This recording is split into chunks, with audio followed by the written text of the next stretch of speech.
Kalau menurut Pak Adi itu pekerjaan kolam seperti ini, yang chambernya bisa seperti ini, itu apa bos? Fleksibel. Nah, ngomong dulu. Nah ini Pak Adi biar ngomong dulu. Nah, fleksibelnya di mana bos? Kalau chamber seperti ini, gitu. Ya bisa dilakukan banyak rekayasa. Jadi chamber seperti ini banyak dibuat rekayasa. Contohnya aja bos, biar nggak penasaran bos. Ya, contoh ya, misal kalau sekarang kan mungkin flow perputarannya kan 90.000 ya. Misalnya nanti saya pengen ngirit nih karena ikannya nggak banyak misalnya, ya kan. Itu bahkan kalau kita efisienkan jadi airlift aja bisa.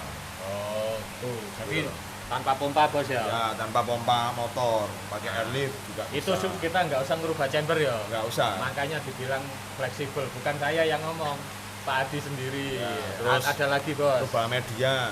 Lain misalnya contoh seperti ini. Ini kan asalnya kan statis, media statis nih, batu apung kan. Best lah, batu apung misalnya. Nah, sekarang ganti Kaltnes. Ganti Kaltnes. Misalnya itu juga support. Nah, support. Juga support ya kan. Itu masih banyak sih sebenarnya. Banyak banget. Banyak, ada banyak fungsi dari chamber yang lebih tinggi dari kolam ya. Ini lebih tinggi sekitar 30 cm. Jadi kadang kan pro kontra bos ya. Itu enggak masalah lah. Mau chamber lebih rendah, mau chamber datar, atau chamber sama tinggi, atau chamber lebih tinggi kayak ini. Fungsinya secara fungsi sih sama. Cuman kalau menurut Pak Adi Divisi ya. lebih efisien yang seperti ini karena kita pakai arus 3 in kali 2 itu tanpa pompa bos ya. Iya. Jadi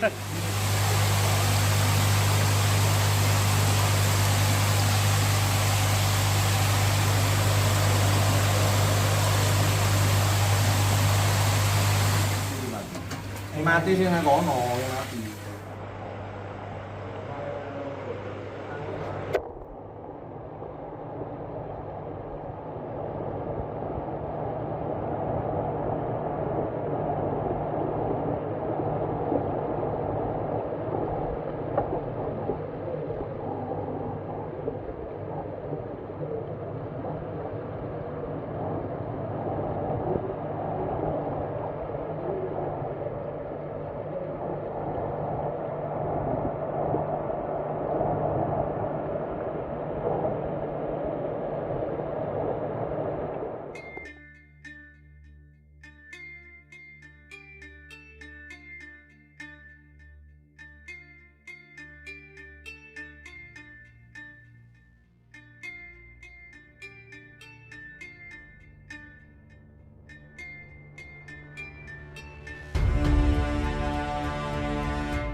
Assalamualaikum warahmatullahi wabarakatuh, teman-teman.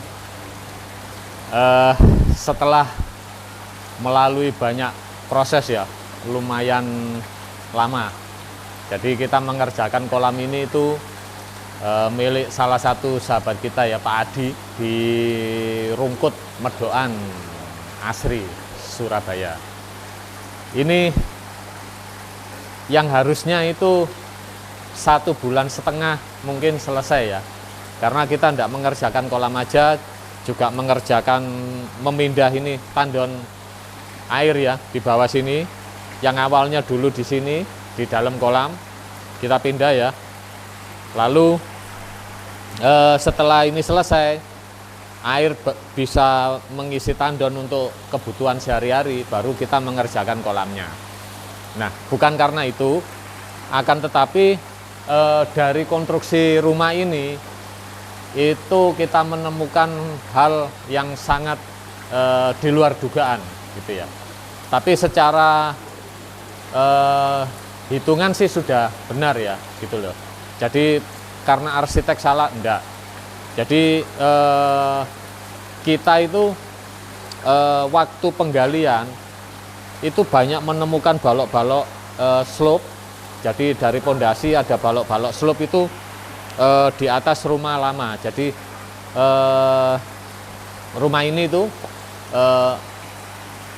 dari beli rumah, terus rumah yang lama dibongkar total, baru pembangunan ini ya. Itu slope-nya itu ada di atas ini, di atas lantai rumah yang lama. Kan tetapi tiang pancangnya itu sudah banyak sekali ya, sehingga pada waktu kita mengerjakan itu banyak sesuatu, contoh kayak itu. Nah itu kan sepatu rumah ya. Nah mungkin dari sini kelihatan, oh enggak kelihatan.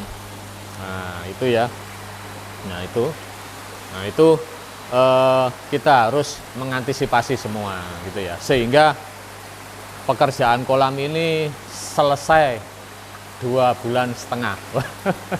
Luar biasa. Tapi memang kolamnya gede ya teman-teman ya. Dan selain itu juga kesulitannya pada waktu kita mengerjakan chamber. Chambernya itu banyak sekali. Di dalam chamber itu ada balok gantung, ada balok dari pondasi rumah ini yang kita tidak bongkar ya. Jadi sangat ribet sekali lah, sehingga akhirnya chambernya jadi seperti ini.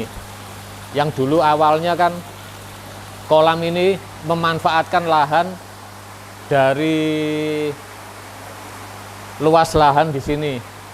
Dulu itu rencananya itu kan sekitar 10 meter kolam dan chamber. Ternyata penggalian kita itu sampai 80 cm itu sudah tidak bisa digali, sehingga chambernya lebih sempit, akhirnya memanjang ke sebelah sini untuk kejar volume mungkin sekitar sudah 50% gitu ya. Mungkin kalau menurut saya sudah lebih 50-60 bisa, karena chambernya lebih tinggi 30 cm gitu ya. Nah teman-teman, untuk pengerjaan ini kita semuanya itu pakai dinding keliling cor. Nah untuk dalam chambernya kita tetap pakai batu bata ya. Jadi kelilingnya itu tetap cor karena mepet sama ini ya, rumah ini ya. Nah ini sangat resiko kalau nggak dinding cor. Lalu yang kedua, ini hasil kerjasama kita, kerjasama Pak Adi memberi masukan, beberapa masukan. Beliau itu punya keinginan baki shower yang seperti ini gitu ya. Jadi jadilah seperti ini, hingga kelihatan cantik banget. Airnya juga seperti air hujan ya. Nah ini saya mendapat pengalaman baru dari masukan dari Pak Adi ya. Jadi Pak Adi itu sangat memperhatikan sekali tentang air, dari suhu, terus dan banyak lagi ya, kayak amonia, nitrat itu diperhatikan semua. Jadi ada ukur semua ya. Jadi kalau ada baki shower itu otomatis suhu air akan lebih dingin lah, begitu ya kira-kira ya. Ini teman-teman ya, yang pertama dulu kaca ini kita panjangnya 4,20 meter. Jadi kacanya ini total 4 meter, pakai 12 mili laminated tempered ya. Ini lalu untuk ukuran kolam sendiri, ini dari baki shower itu sampai chamber sana itu 7 meter. Nah, 7 meter, kedalamannya dari sini itu 2 meter. Jadi kita ada kebablasan sedikit mengenai kedalaman ya, biasalah. Kita gali-gali itu kadang kalau ada kendala itu lebih dalam gitu ya. Jadi mungkin untuk RAB kita tetap sesuai kesepakatan awal ya gitu ya. Jadi air kolam ini kedalamannya untuk bagian BD itu 1,8 meter, untuk bagian sisinya 1,7. Jadi ada kemiringan 10 cm gitu ya. Ini ya. Jadi airnya sudah bagus sekali. Nah, ini lalu kita chamber. Nah, chamber itu 2,5 meter, panjang kesininya 5 meter. Nah, ini chambernya sak gajah. Chamber ini perkiraan saya sudah 60% ya. Ada 1, 2, 3, 4, 5, 6, 7, 8. Ada 8 chamber gitu ya. Jadi untuk pipa BD-nya kita pakai 4 in kali 3, skimmernya 2 in kali 2. Lalu banyak lagi lah, intinya kolam ini betul-betul seru teman-teman ya. Dalam arti seru, kita full system lah. Nah, ini pipa backwash-nya kita pakai 2,5 in. Wes, itu tetap ada ini ya, kayak dibuat kayak seperti jalur untuk stopper. Nah, bahasa kerennya itu kan ada yang BD stopper. Kalau ini bunyinya pipa backwash stopper. Ini kedalaman chambernya 2 meter lebih, bisa piro bos? 2,2, berarti pengerjaannya paling enggak 2,4. Nah, 2,4 ya, karena chambernya lebih naik 30 cm. Ini teman-teman ya, nah ini kita pakai pompa, awas ya keblowok. Kita pakai pompa itu pakai low watt 30.000 kali 3. Nah, itu ya. Kita pakai Sunsun cap. Nah, keluarnya luar biasa, kenceng banget. Nah, dari yang kita bicarakan tadi full spec. Jadi kolam ini tuh banyak memakai pompa. Jadi input pakai pompa 90.000 liter per jam. Outputnya yang ke baki shower itu ada 20.000 liter per jam, arusnya 16.000 liter per jam. Lalu ada arus yang luar biasa, itu 3 in kali 2. Wah, itu di bawah sana. Nah, ini yang kita di luar dugaan, airnya tenang gitu ya. Untuk uniring 1 meter, lalu didorong aerator piro bos?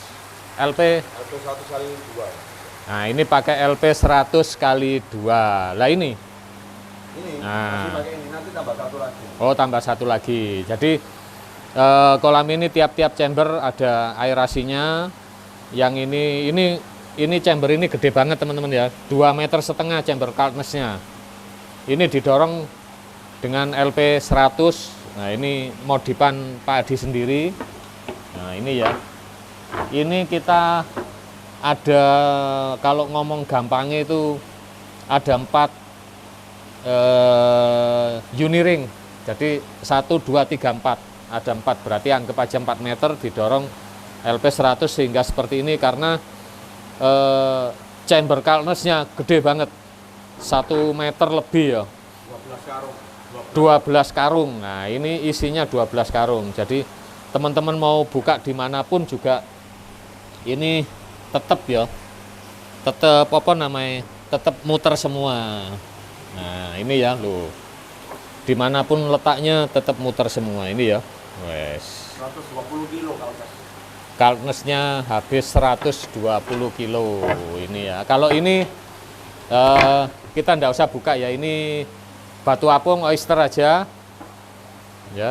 Yang chamber selanjutnya ini juga sama, batu apung oyster dipindah ke Kalnes. Nah, di Kalnes ini baru pindah ke ini. Kita ndak bisa buka teman-teman ya, akan tapi kan sudah paham semua kita biasanya gimana. Ini chamber pompa di sini. Ini dua, ini ada dua. Jadi di sini ada arus 3 in kali 2 di bawah waterfall. Ada arus lagi yang didorong pompa 16.000 liter per jam itu ada arus, ada piro bos? 4 titik. Ada 4 titik arus. Jadi gini teman-teman ya, kita itu saya ya itu mengenai arus nggak ikut-ikut ya. Jadi makanya saya tanya ke Pak Adi dulu 16.000 itu pakai berapa arus gitu ya, karena Pak Adi orangnya ikut andil ya. Jadi kita mengerjakan wayo. Jadi di sini itu banyak pemipaan, termasuk dulu rencana kedepannya buat RO sama apa? Chiller. Nah, itu sudah disiapin semua gitu ya. Tapi kita perhatikan dulu nanti bagaimana kan gitu ya. Nah, ini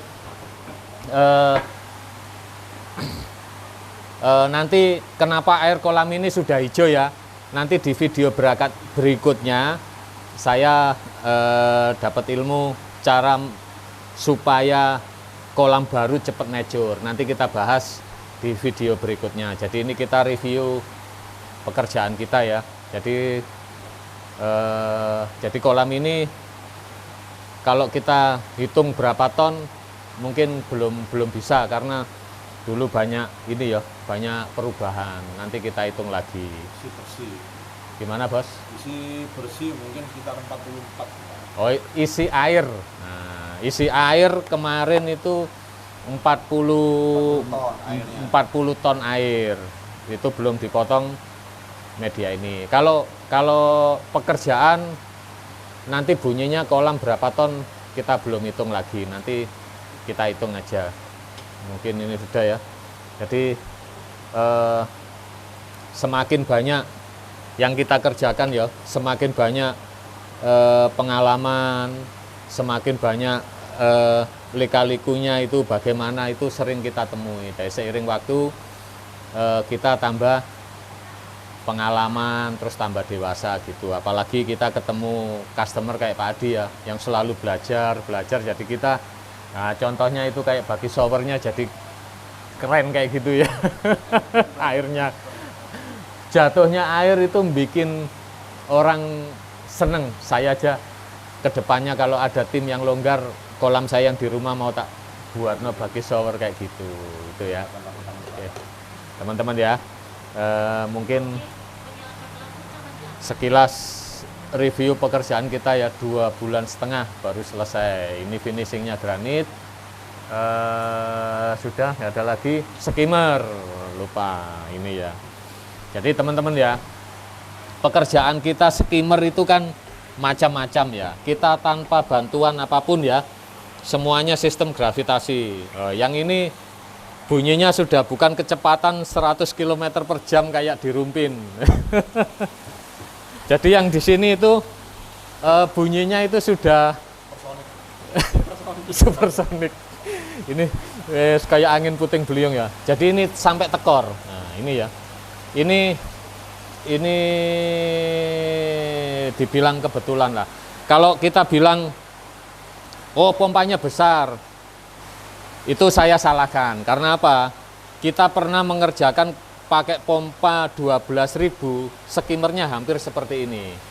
Akan tetapi di pekerjaan lain pakai 16.000 tidak sekenceng ini. Nah, ini katakanlah pompanya besar lah, 90.000 liter per jam. Kita pakai 3 pompa low watt. Jadi eh, kalau menurut Pak Adi itu pekerjaan kolam seperti ini, yang chambernya bisa seperti ini, itu apa bos? Fleksibel. Nah, ngomong dulu.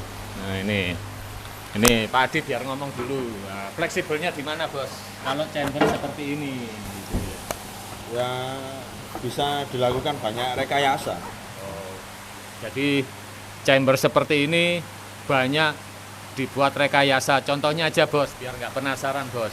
Ya, contoh ya, misal kalau sekarang kan mungkin flow perputarannya kan 90.000 ya. Misalnya nanti saya pengen ngirit nih karena ikannya nggak banyak misalnya, ya kan. Itu bahkan kalau kita efisienkan jadi airlift aja bisa. Oh, tuh. Jadi tanpa pompa bos ya? Ya, tanpa pompa motor, pakai airlift juga Itu bisa. kita nggak usah ngerubah chamber ya? Nggak usah. Makanya dibilang fleksibel, bukan saya yang ngomong, Pak Adi sendiri. Ya, terus ada lagi bos. Rubah media. Lain misalnya contoh seperti ini. Ini kan asalnya kan statis, media statis nih, batu apung kan. Best lah, batu apung misalnya. Nah, sekarang ganti Kaltnes. Ganti Kaltnes. Misalnya itu juga support. Nah, support. Juga support ya kan. Itu masih banyak sih sebenarnya. Banyak banget. Masih lah. banyak ya. Pompa ini kan kita ada di chamber pertama.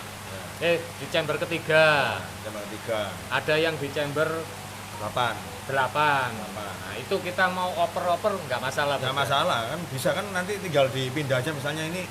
Oh, saya butuh lebih kencang lagi di sana, ya kan. Nanti ini bisa dipindah ke 8. Kenapa? Karena kan dalam. Iya, dalam chambernya. Chambernya kan dalam, jadi nggak akan tekon. Gitu ya. Jadi ada banyak fungsi dari chamber yang lebih tinggi dari kolam ya. Ini lebih tinggi sekitar 30 cm. Jadi kadang kan pro kontra bos ya. Itu enggak masalah lah. Mau chamber lebih rendah, mau chamber datar, atau chamber sama tinggi, atau chamber lebih tinggi kayak ini. Fungsinya secara fungsi sih sama. Cuman kalau menurut Pak Adi Divisi ya. lebih efisien yang seperti ini. Karena kita pakai arus 3 in kali 2 itu tanpa pompa bos ya. Iya. Jadi gini sih sebenarnya. Kalau kemarin kan Pak Jetli itu kan masang bottom drain kan beliaunya kan nyelam tuh. Iya. Ya kan nyelam. Nah, waktu nyelam itu beliau itu dapat experience ya kan. Waktu nyelam itu beliaunya tuh sampai harus renang. Harus melawan arus. Gitu. Harus sampai harus melawan arus di dalam. Kenapa? Karena arus yang terlihat tenang ini sebenarnya kalau di dalam ini kenceng banget. Iya. Ya kan, ini kan ikan percobaan nih, dua nih. Ya, dua. Ikan percobaan itu ikan ini nggak bisa diem tanpa berenang, Tanpa berenang. nggak bisa. Jadi hampir nggak bisa tidur Pak ya, ikannya. mungkin, ya kan. Nah. Nah, pertanyaannya ini kan pakai hanya low watt, Ya. gitu loh. Hanya low watt, 200 kali 3 dengan Ya. 600 watt kita bisa menghasilkan arus sekencang ini, sekencang ini, gitu loh. gitu. Itu kan efisien. Nah ini salah satu bukti arusnya kenceng teman-teman ya. Ini banyak pusaran kecil-kecil ya. Ini sekali-sekali muncul ini pusaran ini. Nah kayak gini hilang kayak ini. Nah ini banyak-banyak pusaran itu ya. Tengah itu, Itu gede. tengah itu loh. Ini masih ditambah ini tadi lupa Pak. Ya. Nah itu flow lagi 4 in. Itu dorongnya sampai ke tengah sana. Jadi kalau ngomong arus berarti selain 3 in kali 2 itu ada satu arus lagi tambahan 4 in kali 1 gitu ya. Jadi apa ya? Ya kita lihat aja nanti kolam ini besar, akan tetapi konsumsi listriknya sangat rendah gitu ya. Jadi 918 watt total. total 918. nah itu sudah termasuk lampu UV bos ya. Ya, sudah termasuk lampu UV tapi nggak termasuk aerator dan lampu ya. Oh ya lebih, berarti lebih. Aeratornya aja 2. Satu kali 2 kalau aerator. Oke teman-teman ya, sekilas review pekerjaan kita ya di rumah Pak Adi di Rungkut Medokan Asri Surabaya. Mudah-mudahan yang menurut Pak Adi chambernya ini fleksibel, mau dibuat sistem apapun, media filter apapun itu mungkin bisa jadi inspirasi bos ya buat teman-teman semua. Oke, sampai jumpa kembali di video-video Trisno Koi selanjutnya. Wassalamualaikum warahmatullahi wabarakatuh.